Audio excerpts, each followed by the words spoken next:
Beware of pride. It goes before destruction. It has destroyed many great destinies. Pride is a killer. And the Bible teaches that God hates pride. And Jesus was to say years later in Matthew 23, and whosoever shall exalt himself shall be abased. If you try to tell how great you are and leave God out, or if you act as though you can solve your own problems and arrange your own life without the help of God, God says, I'm going to bring you down. It is when you say, I count not myself to have apprehended. It is when you become vulnerable and say, I'm not there yet. I don't know how. Teach me. But you disguise your uncertainty with arrogance and lose the opportunity for revelation. And you are stuck on the journey because you are more concerned about your pride than you are your productivity. Pride causes us to make lame excuses, to be stubborn, only see things our way. You have to put your pride down and say, no, I'm not going to be offended because they left me out. I'm not going to be too proud to ask for forgiveness, to say I'm sorry, to admit that I was wrong.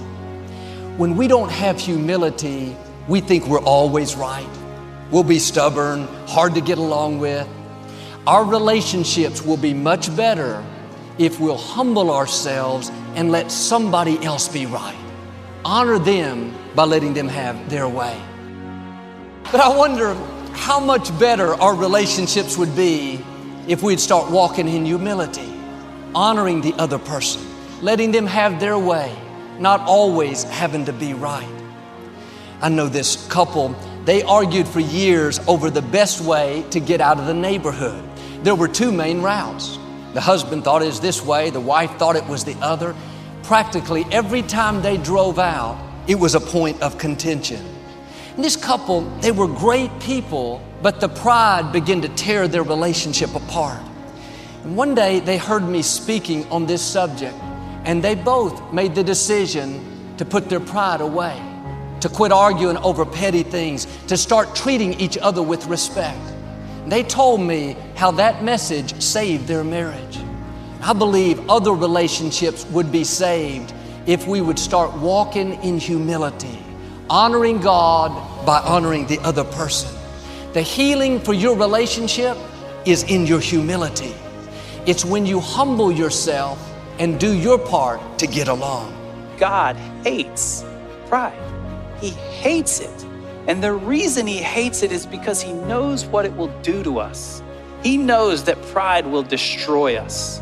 David knew this.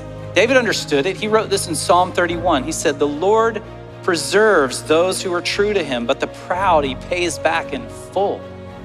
And Peter writes this in one of his letters. He says, God opposes the proud, but gives grace to the humble. And then Matthew writes in his gospel, but those who exalt themselves will be humbled, and those who humble themselves will be exalted.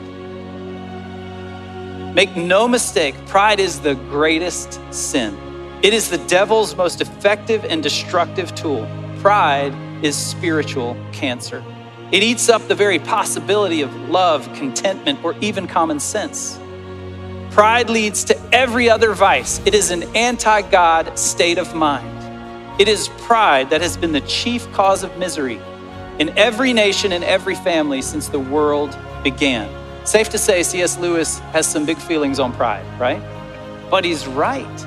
He's right. Because pride entitles us in our minds to do things to one another that are just unspeakable. Pride also emboldens us to say to the God who made us, thanks, God, but I'll take it from here. Thanks for the life that you made for me, but I got it now. Are we humble enough to admit that what we know about God may not be all there is to know about God? You see, the proud person can't do this because they know everything already. But the humble person can remain open to whatever God wants to reveal about himself and about us. And that's why Paul thinks humility is so important. Because without humility, we will never surrender to the God who took our debt upon himself. That's why pride is your greatest enemy and humility is your greatest friend.